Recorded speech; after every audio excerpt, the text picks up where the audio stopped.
It was just that everything seemed a little fuzzy about now. Next to that Burger King, right? She pulled into the turn lane.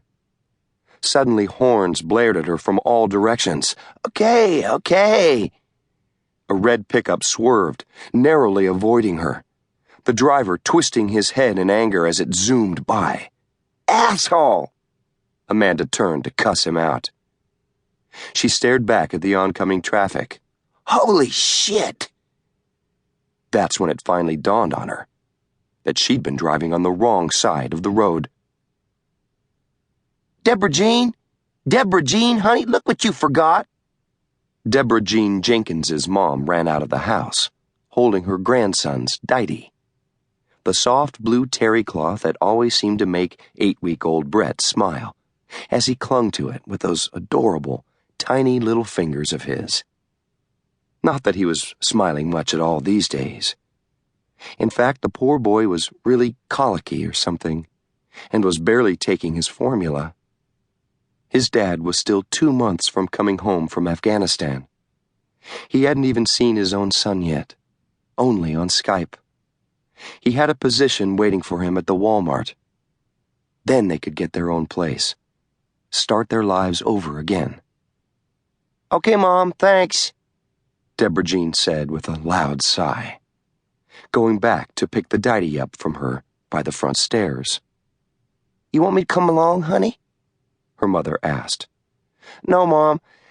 I think the two of us can handle this perfectly well ourselves. It's like, what, a 15-second drive right down the road? What can happen in 15 seconds? Well, okay. Just make sure you buckle my grandson in there nice and tight. I promise, Mom, Deborah Jean said, rolling her eyes with a tolerant smile. She took Brett back down the hallway to where her minivan was parked. You're going to be a very important person in this world one day, she told him. A doctor or a lawyer, maybe. You'll make us all very proud. And when you are, she gazed into his bright blue eyes. I want you to promise me something. I want you to promise, dude, that if I ever go on like that, when you're all grown up, you're just going to tell me to shush up. Can I count on you for that, Brett? Huh? Can I? Deborah Jean tickled her son's chin with her knuckles as she suddenly heard a rumble from behind her. She turned. To her horror, a rust-colored car had busted right through the white fence off the street and was heading up the lawn right toward the house, toward her, seemingly out of control. Stop! Stop!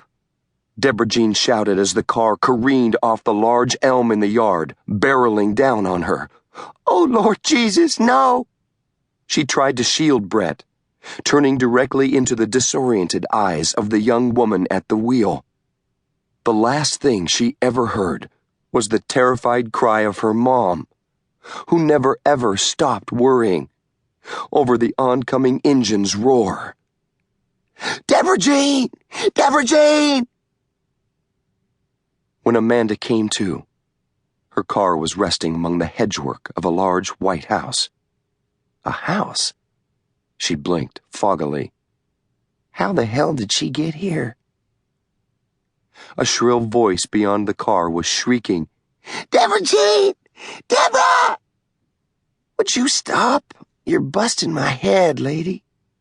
Through her haze, Amanda wasn't sure what had happened. The car just seemed to go out of control, like it had a mind of its own. Her door was hanging open. Fuzzily, she pushed herself out of the car. She knew she'd done something really bad. The woman kept screaming, Brett! Brett! Oh my God! Someone please help! Who the fuck is Brett? Amanda wondered. Her head was really killing her now. Suddenly, people were everywhere. Someone cut me off, Amanda muttered to someone rushing by. No one seemed to be helping her, only the woman who was screaming. Hey, I'm hurt too, Amanda said.